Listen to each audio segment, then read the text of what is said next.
Right, everybody, and we are back today talking about our second AFC East team, that team being none other than the Miami Dolphins. And it's been quite a little bit since we've discussed this division, the last time being all the way back when we talked about Buffalo. So let's give a little bit of background on Miami here. This has historically been a very difficult division to win, of course, with the New England Patriots on their tremendous run from 2001 to 2019, where very hard to come by division wins here. Miami does win it in 2008 when Tom Brady has that ACL injury, and then they make the playoffs in 2016 as a wild card as well. But other than that, before last season, they only make the playoffs just two times since 2001, and no playoff wins since 2000. But as we can see here, the last three seasons have all resulted in winning records for the Miami Dolphins. So definitely some encouraging stuff here for Miami, and definitely looking to build on that success as we look ahead here. But before we look to 2023, let's take a look at the 2022 Miami Dolphins team a little bit more in depth. So in 2022, Miami, as we saw, went 9-8, and this was head coach Mike McDaniel's first season on the sidelines for them. Definitely a successful one, I would say. And some of the more notable things with this Miami Dolphins squad, they end up with a top 10 offense in the NFL last year.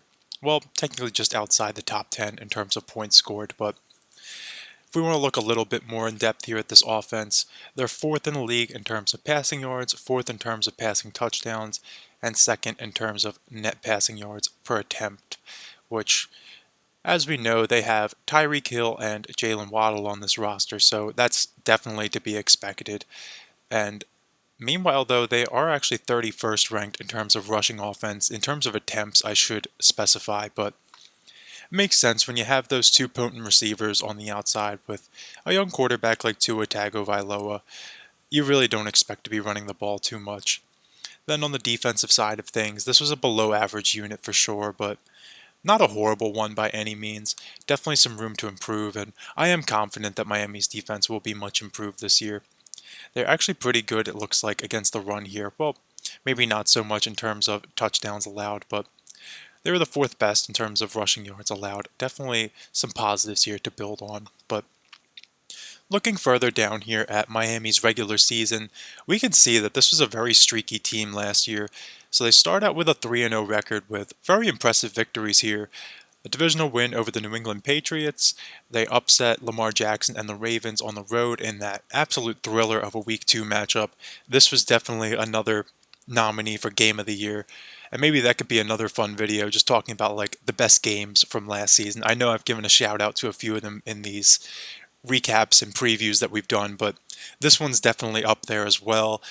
Miami at Baltimore Week 2, just absolute back and forth type of game. Well, really Baltimore got out to a huge lead and Miami came storming back, but really showcased both of these offenses playing to their potential last season. Then in week 3, they're back at home against the Buffalo Bills, and this was the game where the Bills just had some poor clock management. Buffalo definitely could have won this one, but a dub's a dub, right? So Miami starts out 3-0 with 2 divisional wins and a win over the Baltimore Ravens as well, so very impressive stuff. But then in week 4, reality sets in on a short week at the Cincinnati Bengals. They lose by 12 points, then they follow it up with a 23-point loss to the New York Jets before losing by 8 to the Minnesota Vikings. So win their first 3, lose their next 3, but then they win their next 4 right before the bye week, and then coming out of the bye week, they make it a 5-game winning streak against the Houston Texans. So as we flip the calendar to December last year, the Miami Dolphins were an 8-3 squad, which was definitely very impressive, and I know they didn't have a ton of believers even at this point when they were at their height here, but I mean, let's look at what happens in December. They do lose their next 5 straight games, but this is some pretty stiff competition. They play on the road against the 49ers, Chargers, and Bills in 3 consecutive weeks, and understandably, they end up losing these 3, but close game against the Chargers here, only losing by 6 points, and then against the Buffalo Bills, they very nearly defeat them, losing by just 3. So they end up splitting with Buffalo, and moving along, they do drop 2 games here to the Packers and Patriots by 1 score, but not the worst thing in the world. They are still able to get into the playoffs with a win here over the Jets in Week 18. But by this point in time, Tua Tagovailoa was injured, and Skylar Thompson was under the gun for them at quarterback. But then once they do get to the playoffs, they get the Buffalo Bills for the third time this season, and they very nearly defeat them with Skylar Thompson. I did go back and rewatch this game before recording this video, and I I honestly have to say, if Tua Tagovailoa were under center for the Miami Dolphins in this game, I have a very tough time envisioning them losing, because many of their offensive shortcomings were due to Skylar Thompson. No disrespect to Skylar Thompson, of course. He played his heart out and did everything he could to keep the Dolphins in this game, but man, if they had even just an average quarterback in there, an average NFL starter, let alone Tua Tagovailoa, who I'm of the opinion that he is a top 10 quarterback in the NFL, despite what some people may say. But Miami very nearly pulled off the improbable here against Buffalo, and definitely seeing this matchup live back in January of 2023 really planted the seeds for me that Buffalo was likely going to lose in the second round of the playoffs. Granted, I didn't think it would be as bad as they lost to the Cincinnati Bengals, but definitely planted the seeds there for me. Looking at some of the more individual stats now, Tua Tagovailoa plays 13 games last season, an injury-shortened season as we know, but in those 13 games, he is quite impressive, boasts an 8-5 record under center with 3,500 passing yards, 25 touchdowns to just 8 interceptions. Definitely, if this is spread out over a 17-game season, would not be surprised if he ends up getting Pro Bowl honors, and honestly would have been considered one of the best seasons for a quarterback last year. There really weren't many players who passed for over 30 touchdowns last season, and give him 4 more games, I think he almost definitely crosses that threshold, maybe even pushes 35. But we could see here Skylar Thompson and Teddy Bridgewater each get 2 starts, and really not so hot. They don't look good at all compared to Tua Tagovailoa. But moving along, we could look at the rushing and receiving stats here. As we mentioned, Miami not much of a rushing team last year, and Raheem Mostert leads the charge with 891 yards to just 3 touchdowns, and there is no player on this team to even get 4 touchdowns on the ground last season, so definitely telling that Miami didn't really value the run game. And then we can look over at the receiving stats, and you can see where the production on offense really came from. It was Tyreek Hill and Jalen Waddle. We know that these two are definitely the focal point of this offense, but these receiving stats really hammer that point home. If you look at the gap here between Jalen Waddle, their number 2 receiver, and Trent Sherfield, their number 3 receiver, you're talking about nearly a 1,000-yard gap in terms of yardage. 45 more receptions for Jalen Waddle compared to Trent Sherfield as well. Just absolutely ridiculous stuff here. More than double the targets for between Sherfield and Waddle. And then if we want to look at Sherfield compared to Tyreek Hill, we're talking about more than triple the targets. So Miami absolutely was feeding their 2-star receivers, and you really can't blame them. Then we can briefly look at the defense here to round out the 2022 Dolphins squad, and there's quite a few standouts here for sure. So we have Jalen Phillips and Melvin Ingram each getting over 6 sacks here, couple fumble recoveries, each with a forced fumble, pass deflection, both in the double digits for quarterback hits, plenty of tackles for a loss. Then we even have some other linebackers here, Landon Roberts, Jerome Baker, Christian Wilkins having solid seasons, and then Bradley Chubb, who they acquired at the trade deadline last year from the Denver Broncos. He excels in just 7 games started, 8 games total. Then, of course, if we look in the secondary, have to mention Xavier Howard, and along with Bradley Chubb, they were the only players to make Pro Bowl honors last season for Miami. I'm sorry, and Tyreek Hill as well, can't forget the Cheetah. But surprisingly, no Jalen Waddle at the Pro Bowl, and if Tua Tagovailoa did play all 17 games, I believe he makes it in as well. Granted, I know they don't actually play the Pro Bowl anymore, as I mentioned in all these videos, but definitely think they could have at least gotten the honor. Now, looking at the 2023 Dolphins offseason, how are they going to try to get over the hump of that wild card round? How are they going to look to build on that playoff appearance last year? So let's start off with some of the notable departures, as we usually do, and we'll start off with Melvin Ingram, who is actually currently no longer on a team as of right now. He is age 34 right now, so quite possible that he does decide to hang up the cleats and call it a career, but was one of Miami's more productive players on defense last year, so certainly worth mentioning in my opinion. Then we also have Greg Little and Brandon Shell, two offensive tackles that played a noticeable amount of snaps last year that are both currently unemployed. But looking at some players who moved on to other teams, we have wide receiver Trent Sherfield, Miami's number 3 receiver last year. He goes to the division rival Buffalo Bills, where he figures to be a potential replacement for Isaiah McKenzie, who has departed as we mentioned in the Buffalo video. But looking at some of the other departures here, we do have safety Eric Rowe, who leaves for, where's he at here? He leaves for the Carolina Panthers after playing nearly 50% of snaps on defense last year. Additionally, they do lose Mike Gesicki to another division rival, the New England Patriots. He was their starting tight end last year. And then they lose Landon Roberts to the Pittsburgh Steelers, one of their linebackers last year. And finally, I will give a shout out to Teddy Bridgewater, the number 2 quarterback last year. He moves on to the Detroit Lions, as we mentioned in that video. But looking at some of Miami's acquisitions now, they really didn't lose too much, so not too many gaps to fill here. And they do bring in Deshaun Elliott from the Detroit Lions. He could be a potential replacement for Eric Rowe at safety. They also bring in Cedric Ogbuehi, tackle from the New York Jets, and he could definitely figure to be a potential replacement for Greg Little. Additionally, they bring in tackle Isaiah Wynn from the New England Patriots, and he could also be a potential replacement for either Greg Little or Brandon Shell. Then they also bring in Dan Feeney, guard from the New York Jets. So Miami definitely adding some depth on the offensive line, and I do think that was a very wise move on their part. We'll look at Miami's depth chart in a minute here, but I will say I don't believe Miami's starting offensive 5, like their starting 5 offensive linemen, are among one of the better units in the NFL. In fact, I would say it's a slightly below average starting 5, but the fact that they are adding a lot of reserve talent to really make this a deep unit is a very smart move because at the very least it keeps the offensive line healthy, and that in turn should keep Tua Tagovailoa healthy, which is really going to be the key to their season this year.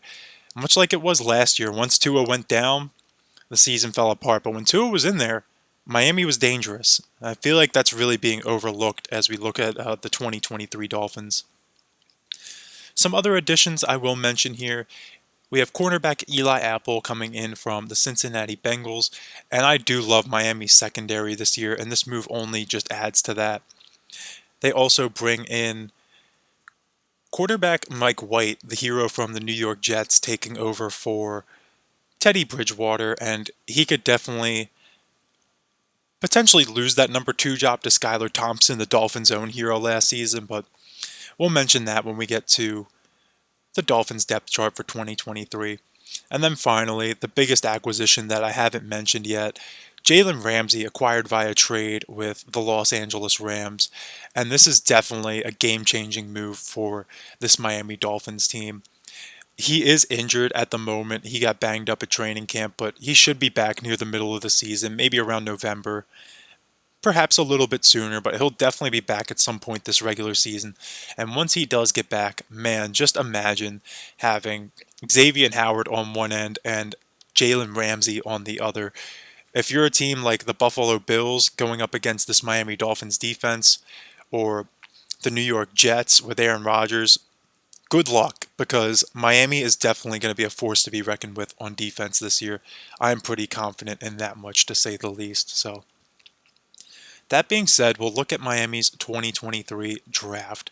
And I will say with this draft class, they don't have a first round pick due to it actually being forfeited.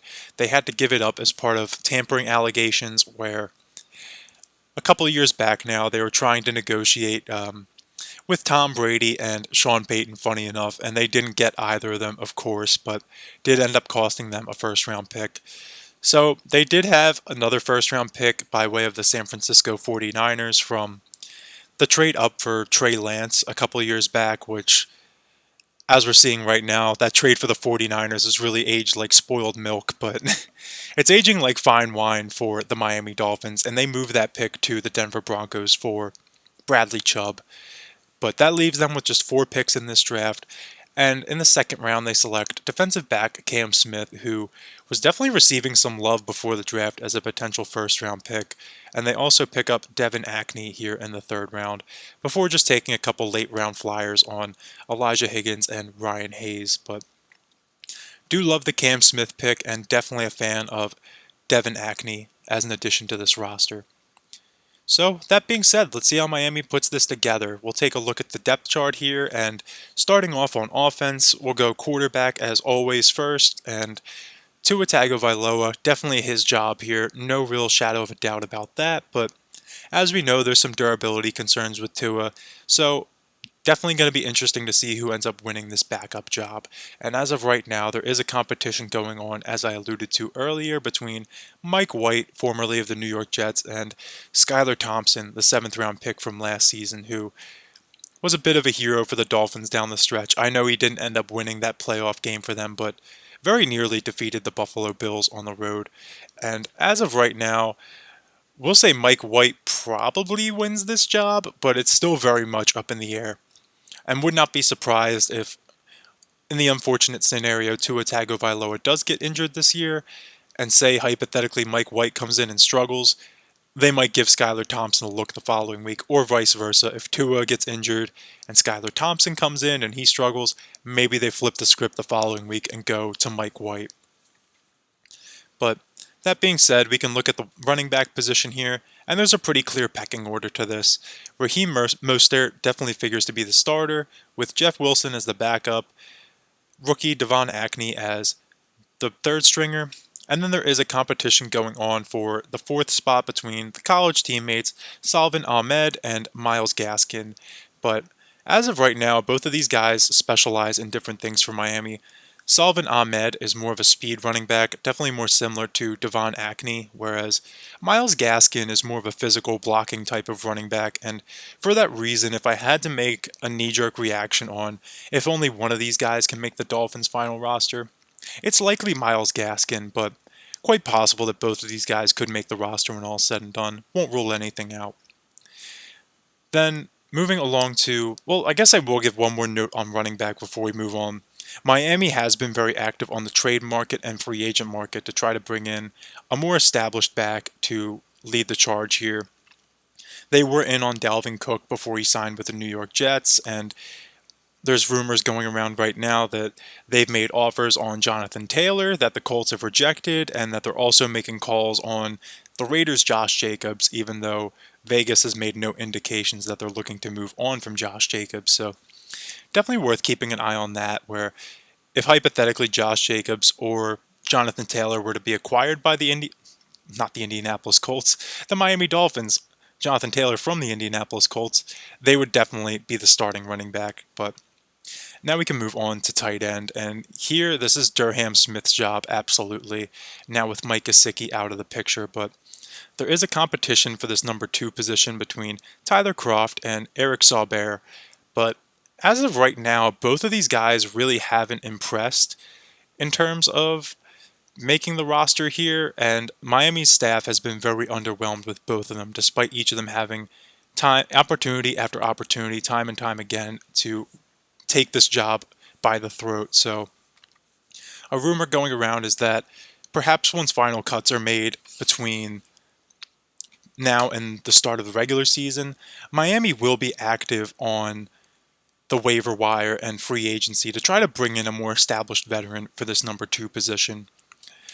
Then looking at the starting offensive line now, as I mentioned earlier, I'm not a huge fan of this starting 5, but this is a pretty deep squad. So 4 of these 5 starting positions are solidified as of right now. We have Terron Armstead, definitely figures to be the left tackle, Connor Williams at center, 4th-year man Robert Hunt at right guard, and fellow 4th-year man Austin Jackson at right tackle. However, at the left guard position, there is a 3-way competition going on right now between 3rd-year man Liam Eichenberg, the veteran Isaiah Wynn, and the potential long shot here, Lester Cotton.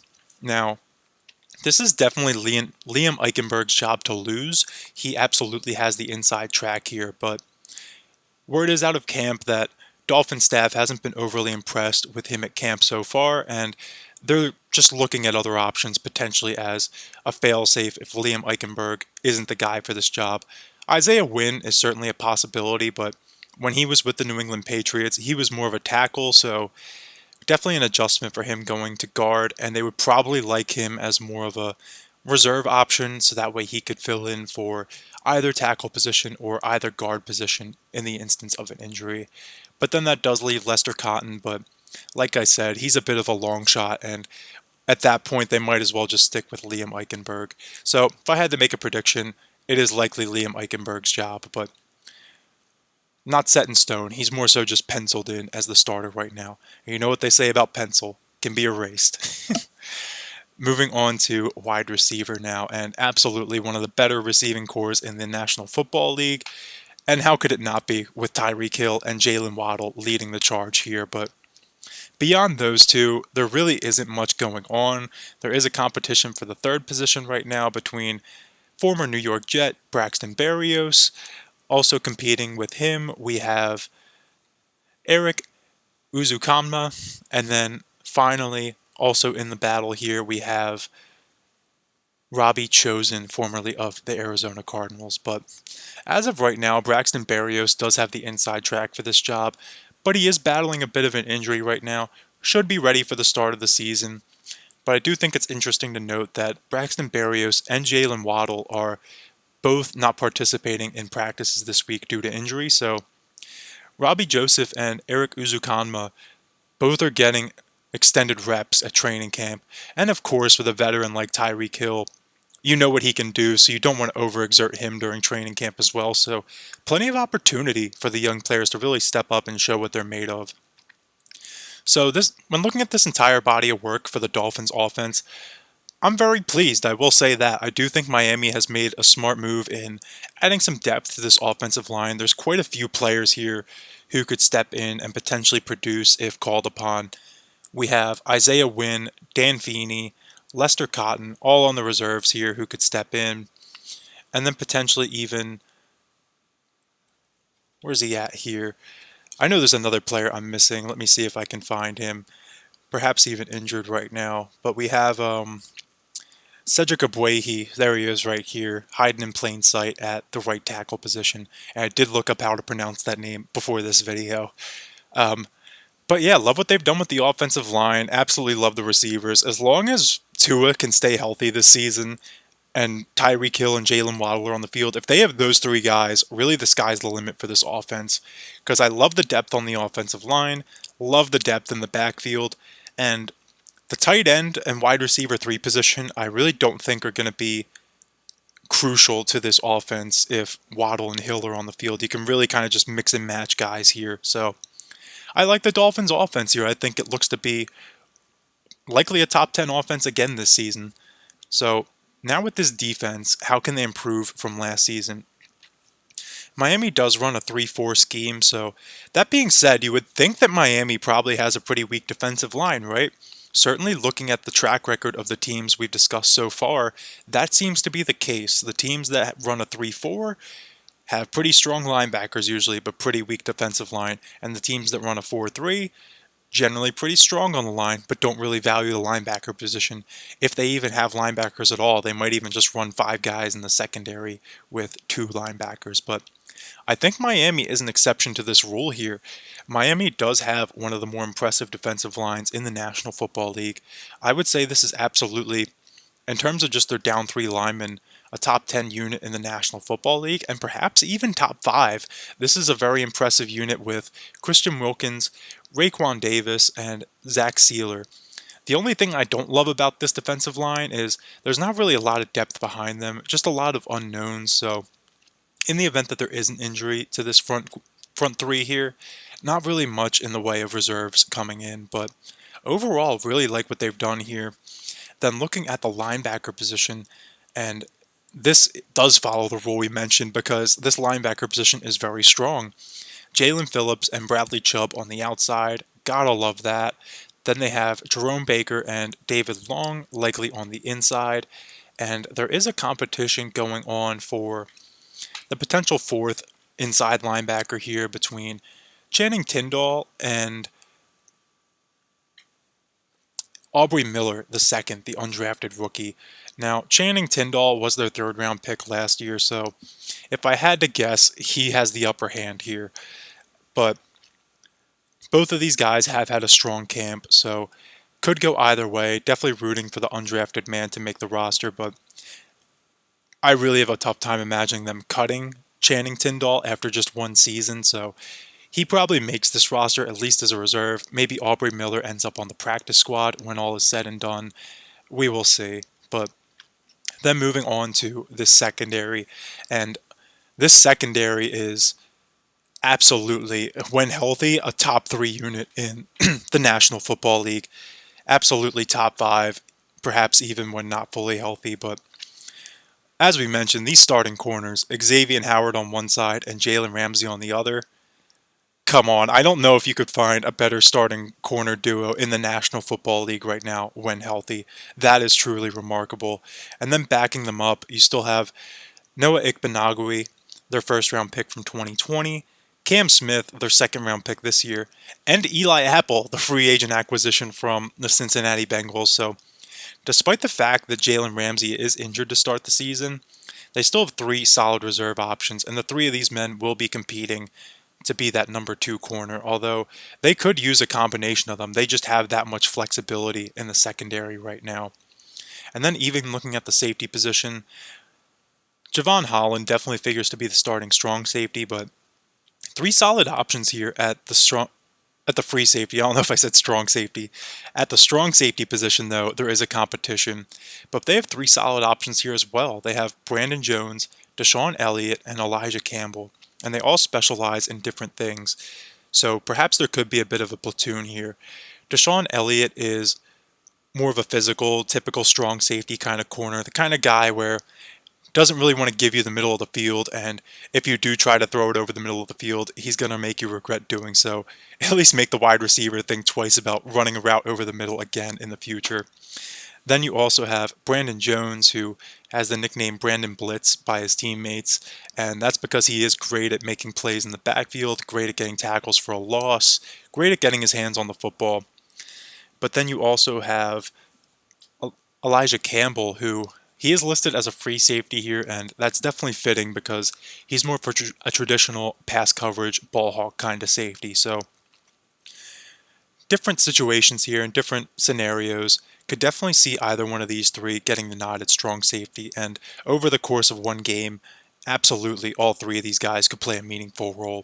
So when all's said and done, this Dolphins secondary is locked and loaded, very deep at both the cornerback and safety position. They have the high-end talent, absolutely, just between Xavier Howard and Jalen Ramsey alone. But even guys like Javon Holland, Brandon Jones, they have great players on this secondary, and playing in a division where they're going to have to go up against Josh Allen and Stephon Diggs twice a year and Aaron Rodgers and Garrett Wilson twice a year. I really like that matchup for the Miami Dolphins, especially in the secondary, because Xavier Howard, you can match him up against Stephon Diggs. You can match him up against a Garrett Wilson. But then you still have all these other players to take on the Jets' 2 and 3 receivers and the Bills' 2 and 3 receivers. And I mean, I love big game Gabe Davis as much as anybody, but if he's going up against Jalen Ramsey in December or January, that's just not fair. That should be a very tough matchup for the Buffalo Bills. And if Miami's offense can score some points against the Jets and the Bills this season, who knows? Maybe Miami could end up being a sleeper for the AFC East. So that being said, let's see how this schedule shapes up for 2023. Now, I do have Miami in my original projections as an 8-9 football team, just missing the AFC playoffs with an 8-9 record and a slight step back from last season. But man, after going through this roster, it's quite possible that they could definitely be better.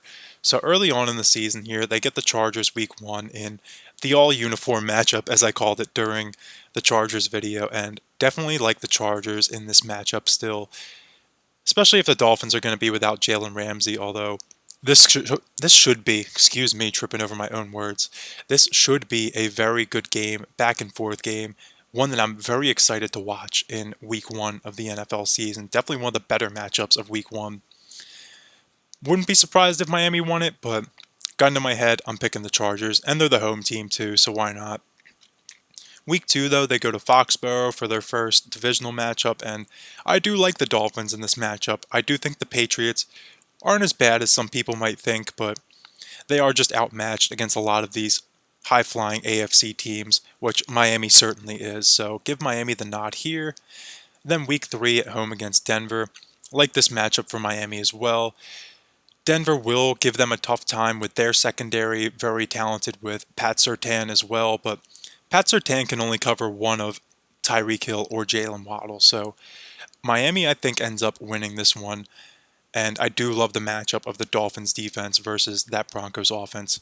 Bradley Chubb revenge game here as well, so don't ever discount that fact. Bradley Chubb and that Dolphins defense could absolutely get up for this game.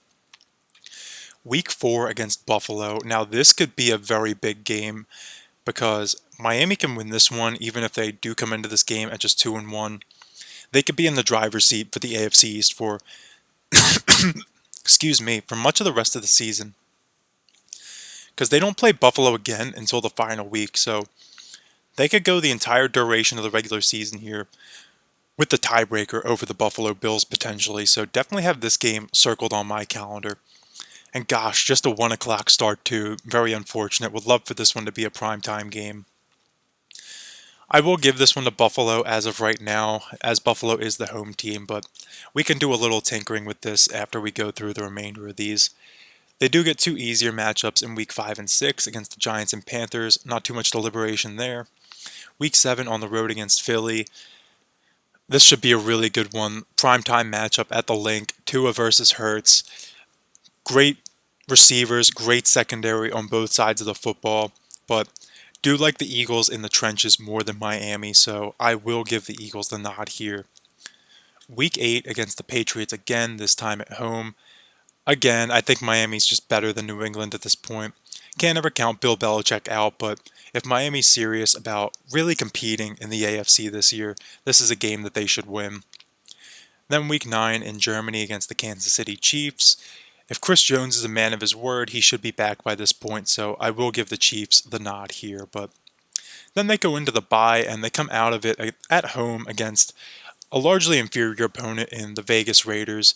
Xavier Howard should have a good matchup against Devontae Adams there, but I do like the rest of the matchup of the Dolphins defense versus that Raiders offense. And on the flip side, I don't think the Raiders defense is going to be much of a threat to stop Jalen Waddle and Tyreek Hill. Then moving on to week 12, we get our first Dolphins and Jets matchup. This one on Black Friday, which will definitely be an exciting game. And man, this could be really interesting because, again, if they're able to pick off this game, they could be really in the driver's seat in the AFC East as we flip the calendar to December. But do give the Jets the nod here again because the Jets are the home team. But this does mean that coming down the stretch here, they will have 2 home games again against the Jets and the Bills. But we'll get there in a second. In the meantime, they do have 2 matchups that they should win against the Commanders and Titans. The Titans, I think, will be a bit more of a challenge. They are a well-coached team, but like the matchup of Miami's defense against their offense, and likewise against the Washington Commanders, so should be 2 wins there. And heading into the final 4 weeks of the season, I have Miami with an 8-5 record. And honestly, this is where things could get tricky, because this is a very tough final 4 games. Granted, 3 of them are at home, but I do believe I'll start with this matchup against the Baltimore Ravens in Week 17. This is the matchup of that high-flying Week 2 matchup last year, and I do think Baltimore is going to have something to prove in this one. So I do give Baltimore the nod here. And then we can look at this matchup against Dallas. It's entirely possible that Miami could win this game, but Dallas does have a very good secondary as well.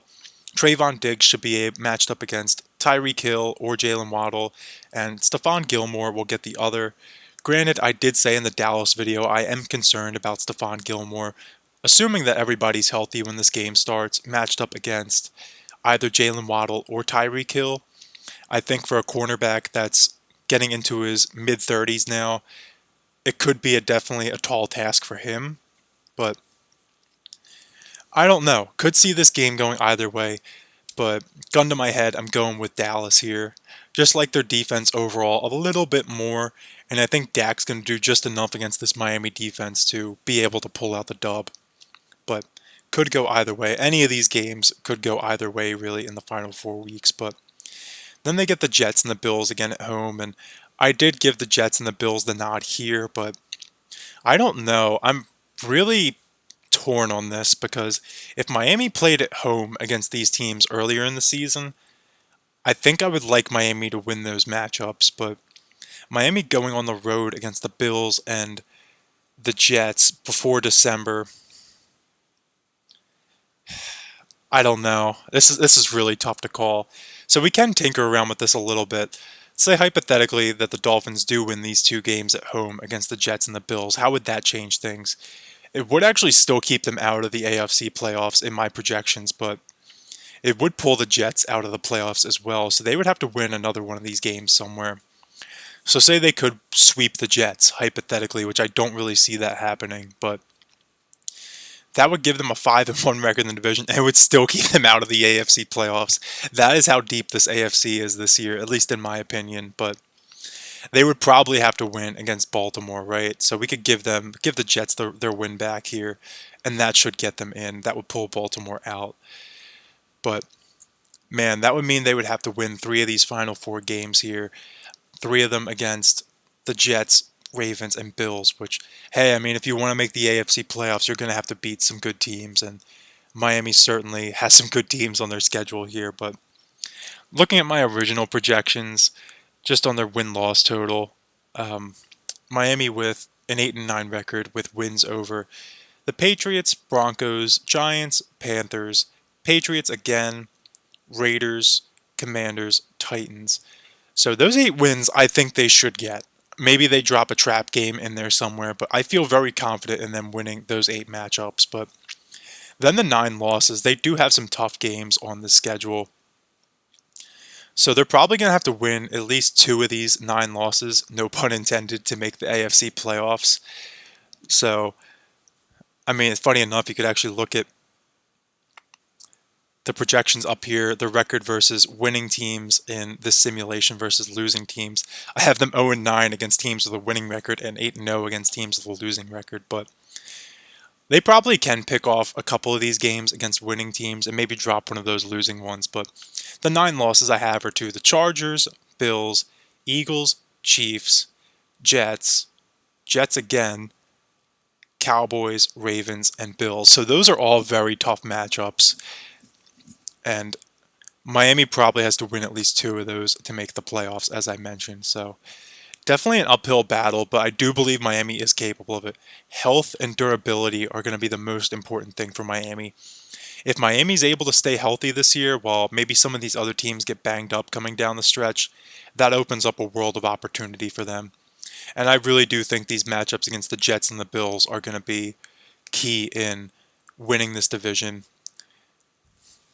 So with that being said, let's take a look at Miami's cap outlook going forward just before we wrap this up. And Miami isn't in a terrible spot right now. They do still have Tua Tagovailoa on his rookie deal. Not a lot of money invested in the running back position.